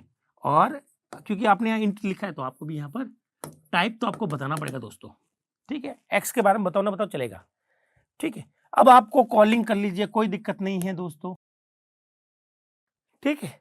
अब आप चाहे तो अब मेन ऊपर आए चाहे ये ऊपर आए, कोई दिक्कत नहीं आएगी। आपने एक बार डिक्लेरेशन लिख दिया तो आप सेफर साइड आ गए। तो आई होप आपको ये डिक्लेरेशन वाला रूल बहुत समझ में आएगा, स्पेशली जब कॉलिंग करते हैं तो डिक्लेरेशन का आपको ध्यान रखना है। और नंबर 2 आपको दोस्तों, मान लो अगर आपको पता है कि यहाँ से 5.6f लिखूंगा ठीक है, तो मेरे पास में 5 ही पहुंचेगा। अगर आप ये जानते हो, ठीक है, अच्छा है, और आप कहते हो यार ये कंपाइलर से नहीं करवाएंगे, हम लोग खुद कराएंगे, तो ऐसा हो सकता है कि आप 5.6f आप इसको यही टाइप कास्ट कर दो, आप इसको मैन्युअली इंटीजर में बदल दो, तो ज़्यादा अच्छा रहेगा। ताकि ये हमेशा, अगर इंटीजर होगा तो ये इंटीजर बदल जाएगा, कोई फर्क नहीं पड़ेगा। अगर ये फ्लोट में होगा तो ये इंटीजर बदल जाएगा, डबल होगा तो भी इंटीजर बदल जाएगा। इसका मतलब ये वैल्यू कुछ भी हो, अल्टीमेटली आपका एक इंटीजर यहाँ से फेंका जा रहा है। तो आप यहाँ पर भी टाइप कास्टिंग कर सकते हैं। अगर आपको ऐसा देखने पर लग रहा है कि सर ये तो मैंने कभी देखा नहीं है, तो डरने की जरूरत नहीं है, बहुत सिंपल कॉन्सेप्ट है। आप यहाँ पर भी टाइप कास्टिंग कर सकते हैं, ये इसलिए मैंने आपको बताया। इससे क्या होगा, आपके अगर वैल्यू कुछ भी है तो आपको यहाँ पर ये टेंशन लेने की जरूरत नहीं कि सर मेरी वैल्यू क्या है। वो हर कोई भी वैल्यू होगी वो इंटीजर में कन्वर्ट करेगा, फिर इसको पास करेगा। तो टाइप कास्टिंग अलाउड है एक्चुअल पैरामीटर में, जो हम लोग कहते हैं ना आर्ग्यूमेंट में, यहाँ आप लोग टाइप कास्टिंग भी कर सकते हो। ठीक है, तो हम लोग टाइप कास्टिंग या उसको बोलते हैं टाइप कन्वर्जन। ठीक है, दोनों एक ही वर्ड है, कोई फर्क नहीं पड़ता। Type conversion is allowed allowed in कहाँ अलाउड है, ये हमारे पास में कॉलिंग के अंदर अलाउड है। आप कॉलिंग के अंदर टाइप कास्टिंग कर सकते हैं, ज़्यादा अच्छा तरीका है। और आप कोशिश रखें प्रोग्राम के अंदर कि जिस तरह का पैरामीटर है, ठीक है, आपको उसी तरह का आर्गुमेंट रखना है। ठीक है, तो जनरली ये कब काम में लेते हैं हम लोग। मान लीजिए मेरे पास में कोई वेरिएबल है ए है, अब मुझे नहीं पता या इसका टाइप मैंने क्या लिया था या किसी दूसरी फाइल से आ रहा है ना, इसके बारे में अगर हमें ज़्यादा नहीं पता है तो उस केस में हम लोग यहाँ पर क्या करेंगे, इंट लगा देंगे। अब चाहे तो ये इंटीजर है तो यहाँ तो कोई इफेक्ट नहीं पड़ेगा, अगर ये फ्लोट है तो भी इंटीजर बदल जाएगा, डबल है तो भी इंटीजर बदल जाएगा। उस केस में टाइप कास्टिंग आपकी प्रोग्रामिंग को अच्छा करती है। ठीक है, वैसे हम लोग कोशिश रखते हैं कि जिस तरह का ये वेरिएबल आएगा यहाँ पर उस तरह का ये, पर क्या करते हैं, प्रोग्राम बहुत ही बड़े हो जाते हैं जिसमें से एक फाइल में से कुछ वेरिएबल निकल कर दूसरी फाइल में जाते हैं। ठीक है, जैसे कि हमने आपको पढ़ाया था एक्सटर्नल के अंदर, जब हमने पढ़ा था ना एक्सटर्नल कीवर्ड, तो एक फाइल होती है, तो हमारे पास में हजारों फाइल होती है, हमें नहीं पता भाई कौन सा किस फाइल से आ रहा है, कैसे कर रहे हैं। ठीक है, क्योंकि मल्टीपल लोग मल्टीपल फाइल पर काम करते हैं, हमें नहीं पता कि हमारा जो कलीग है उसने कॉलीग ने किस पर काम किया, किस वेरिएबल को बनाया, हमें सिर्फ वेरिएबल से मतलब है। तो उस केस में दोस्तों आपका टाइप कास्टिंग करना एक इंपॉर्टेंट कॉन्सेप्ट बन जाता है हमारे पास फंक्शन कॉलिंग के अंदर। तो दोस्तों अभी तो हमने ये बात की कि कॉल बाय वैल्यू जब हम लोग करते हैं तो सिंपली अगर हमारे पास में इंटीजर है और हम कोई इंटीजर फेंका तो कोई दिक्कत नहीं थी। ठीक है, अब देखते हैं कि क्या हो कि जब टाइप कन्वर्जन मैच ना हो। ठीक है, तो अभी डिक्लेरेशन का रूल हम लोग छोड़ देते हैं, डिक्लेरेशन का आपका क्लियर हो गया। अब हम लोग आगे बढ़ते हैं। ठीक है, तो मैं क्या करता हूं दोस्तों, यहां मैंने बनाया वॉइड हेलो। आप समझ लीजिएगा यहाँ पर जो भी बनाऊंगा मैं वो ऊपर आ रहा है, कहाँ आ रहा है, ऊपर आ रहा है, ताकि मैं अपने डिक्लेरेशन लिखने से बच जाऊं। ठीक है, और यहाँ मैंने लिखा इंटीजर मेन, ये वॉइड मेन के नीचे है, बोर्ड पे जगह नहीं है इसलिए मैं इसको सामने बना रहा हूँ। ठीक है, रिटर्न 0, तो ये चीज पहले लिखनी है, उसके नीचे ही आपको ये लिखना, सामने नहीं लिखना है, बोर्ड पे जगह नहीं इसलिए लिखा जा रहा है। फिर आपने यहाँ से हेलो को कॉल किया, आपने हेलो को कॉल किया और आपने यहाँ से कोई भी वैल्यू भेज दी। ठीक है, तो सपोज करो आपने भेजा 5 और आपने यहाँ पर बना रखा है फ्लोट। क्या बना रखा दोस्तों, फ्लोट एक्स। तो होगा क्या, यहां से आप एक इंटीजर भेज रहे हो, ठीक है, और ये जा रहा है इसमें, तो होगा ये कि यहां से जब आप जाएंगे तो ये पहला ऊपर आ चुका ना, ये तो जब कंपाइलर इसको पढ़ेगा दोस्तों, तो ध्यान से देखिए, जब कंपाइलर इसको पढ़ेगा, मैं यहाँ पर प्रिंट कर देता हूँ एक्स को, प्रिंट एक्स को प्रिंट कर रहा है। एक्स किस तरह फ्लोट है, फ्लोट के लिए हम लोग क्या लेंगे, एफ या जी या ई ले सकते हैं, जो भी हमारी इच्छा है, क्योंकि ये कोड ऊपर है। ठीक है, अब देखते हैं क्या होगा। सबसे पहले कंपाइलिंग इसकी होगी, जब कंपाइलिंग होगी तो कंपाइलर को पता चल जाएगा कि हेलो जो फंक्शन है उसका पैरामीटर क्या है, फ्लोट है।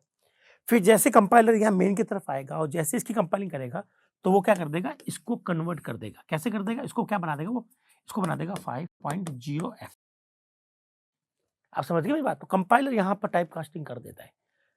तो ये जो कॉन्सेप्ट है डिक्लेरेशन वाला, 90% स्टूडेंट को नहीं पता था। वो क्या करते हैं, वो सोचते हैं कि सर यहाँ से 5 फेंकेंगे और यहाँ पर वो कन्वर्जन होगा। नहीं दोस्तों, यहाँ कन्वर्जन नहीं होगा, कन्वर्जन आपका यही होगा। और इसी वजह से ये क्वेश्चन इतना इंपॉर्टेंट हो जाता है कि बड़े बड़े कैंपस में, इवन जो नेटएप जैसी बड़ी बड़ी कंपनीज है, IBM जैसी, वहां जब इंटरव्यू होते हैं तो इस कॉन्सेप्ट के ऊपर बड़ी चर्चा की जाती है। इंटरव्यू अगर आपको सी की बेसिस पर आपको लेना चाह रहा है तो ये क्वेश्चन जरूर पूछेंगे। ये टॉप एंड क्वेश्चन होता है, मतलब अगर ये किसी ने जवाब दे दिया तो समझ जाते हैं कि भैया वो तो बहुत ही इंटेलिजेंट होता है। ठीक है, तो आपको यहाँ पर थोड़ा सा ध्यान रखना है कि आप यहाँ पर बोलेंगे कि सर पहले कंपाइलिंग इसकी होगी क्योंकि ये ऊपर लिखा हुआ है, जैसे कंपाइलर को कंपाइल करेगा तो कंपाइलर ने नोट कर लिया होगा अपने पास में, और जैसे इसकी टर्न आएगी तो कंपाइलर कहेगा अरे यार ऊपर तो फ्लोट लिखा हुआ था मेरे पास में, तो यहाँ पर तो इंट है, तो क्या करूँ मैं इसको ऐसा बदल दूँ, कंपाइलर इसको यहीं बदल देगा। तो ये जो खेल है बड़ा मजेदार खेल है, और ये सब बिहाइंड द स्क्रीन होता है, इसलिए आपको यहाँ पर कुछ देखने को नहीं मिलता, इसीलिए अलग अलग स्टूडेंट अपने अलग अलग कॉन्सेप्ट बना लेते हैं। आई होप मैंने आपको ये पूरा टॉपिक अच्छे से क्लियर किया होगा। अब हम लोग बात करते हैं कि चलो हमारे जो आर्ग्यूमेंट है उसको थोड़ा सा कॉम्प्लेक्स लेते हैं। जैसे कि अभी तो मैं सिंपली इंटीजर वेरिएबल भेज रहा हूँ, इसको थोड़ा सा कॉम्प्लेक्स ले लेते हैं। अब ये जो रूल है, हाँ दोस्तों एक चीज़ और आपको बता देता हूँ, ये जो रूल लागू हो रहा है ना, ये ऐसे भी लागू हो सकता है, मतलब इसको इस तरह से भी किया जा सकता है। मैं आपको थोड़ा सा वापस एक और एग्जांपल देकर समझा देता हूँ। सपोज करो आपने लिखा इंटीजर x और आपने यहाँ लिखा फ्लोट y, ठीक है, ये ऊपर लिखा हुआ है और मेन नीचे है। चलिए अब यहाँ जाते हैं, मेन के अंदर आपने लिखा है, सपोज करो आपने लिखा है हेलो, मैं थोड़ा सा ऊपर लिख देता हूँ, जगह अच्छी बच जाएगी अपने पास में काम करने के लिए, और आपने यहाँ पे लिखा 5 और आपने यहाँ पे लिखा है 6.5f, ठीक है। फिर आपने यहाँ पे लिखा हेलो और आपने लिख दिया यहाँ पर 6.5 और यहाँ लिख दिया 5, ठीक है। अब इस एग्जांपल से आप और अच्छे से लिख सकते हो, ठीक है। मैं रेड पेन का यूज कर रहा हूँ ताकि आपको पता रहे कि काम कैसे होगा। अब रनिंग से पहले करते हैं कंपाइलिंग। कंपाइलिंग होती है टॉप टू बॉटम, क्योंकि ये टॉप पे लिखा है तो सबसे पहले इसकी कंपाइलिंग होगी, और कंपाइलर अपने लेके बैठे हुए कॉपी, कंपाइलर फटाक से नोट कर लिया कि हेलो जो है उसमें 2 पैरामीटर है भैया, और पहला पैरामीटर इंटीजर है और दूसरा क्या है फ्लोट है, वो लिख रहा है अपने पास में, डेटा डिक्शनरी भर रहा है वो अपनी, ठीक है। फिर वो नीचे आएगा, इसकी कंपाइलिंग करेगा, इसकी करेगा, बोला सब कुछ ठीक चल रहा है, यहाँ पर आगे बढ़ते हैं। यहाँ इंटीजर मेन की कंपाइलिंग हो जाएगी। अब जब इसकी कंपाइलिंग करेगा वो कहेगा यस हेलो के अंदर बताया गया था कि पहला आर्गुमेंट इंटीजर होना चाहिए और दूसरा आपका फ्लोट होना चाहिए, ठीक है, ये बिल्कुल सही है, यहाँ पर कोई दिक्कत नहीं है, इजीली हो जाएगा। फिर वो नीचे आएगा, उसको पढ़ेगा, वो कहेगा अरे यार गड़बड़ी हो गई, क्यों हुई गड़बड़ी, क्योंकि वहां तो उसको इंटीजर चाहिए था और मिल क्या रहा है उसको, एक डबल मिल रहा है, ये 6.5 एक डबल है, ठीक है। और यहाँ आपने क्या दे दिया, यहाँ एक इंटीजर दे दिया, जबकि आपको यहाँ पर फ्लोट चाहिए था। वो कहेगा यार ये तो गड़बड़ हो गया मामला, ये इससे मैच नहीं हो रहा, तो वो क्या करेगा, फटाक से इसको तो कुछ नहीं छेड़ेगा, ये तो एज इट इज रहेगा, लेकिन इस लाइन को वो कन्वर्ट कर देगा ऐसे। अब मैं जो रेड में लिख रहा हूँ वो आपको नहीं लिखना है, वो कंपाइलर को छोड़ दो, ठीक है। वो कर देगा 6 कर देगा, इसका 6.5 का 6 बना देगा, और 5 का वो क्या बना देगा 5.0f फ्लोट बना देगा, ताकि वो इंटीजर और फ्लोट को इंटीजर फ्लोट से मैच कर सके और आपको सही आंसर दे सके। तो अगर जब यहाँ जाएंगे इसके बाद हम लोग x को प्रिंट कर लेते हैं, ठीक है। x में ले लेता हूँ, मैं दोनों कमेंट कर लेता हूँ, ठीक है, प्रिंटफ के अंदर। तो ऐसा नहीं है दोस्तों कि ये एक ही वेरिएबल पर लागू होता है, अगर आपके पास मल्टीपल पैरामीटर है सब पर यही रूल लागू करते हैं हम लोग। तो एक तो ले लिया इंटीजर और एक ले लिया मैंने फ्लोट। इंटीजर कौन है, x है, और y कौन है, फ्लोट है। अब यहाँ से 6 फेंका गया है, मैं सिर्फ इसी की बात कर रहा हूँ, ठीक है, ये हम मान के चल रहे हैं कि ये आपने चला लिया होगा, हम लोग सिर्फ इसको चलाएंगे। तो ये चीज़ ऐसे बदल चुकी है, यहाँ से 6 गया, इसका मतलब x की वैल्यू 6 हो गई, और इसकी वैल्यू क्या होगी 5.0f। तो x क्या प्रिंट होगा, 6 प्रिंट होगा, और ये प्रिंट हो जाएगा 0। अब f जो है वो पॉइंट के बाद में 6 डिजिट देता है, तो एक डिजिट मिल गई, 2 3 4 5 6, ये आपको आंसर मिलेगा इसके पर्सपेक्ट में। इसका आंसर हमने चलाया नहीं, आप चाहो तो चला देते, तो ये लाइन इससे पहले चलेगी ना, तो इस केस में यहाँ पर क्या मिल रहा है 5 मिल रहा है, और यहाँ क्या मिल रहा है 6.5 मिल रहा है, तो ये आपको क्या प्रिंट कर देगा 5 और 6.5 0 0 0 0 0। तो टोटली आपको ये आंसर मिलने वाला है एग्जैक्टली सेम, कहीं दिक्कत नहीं आएगी। अब आप लोग एकदम फ्री है।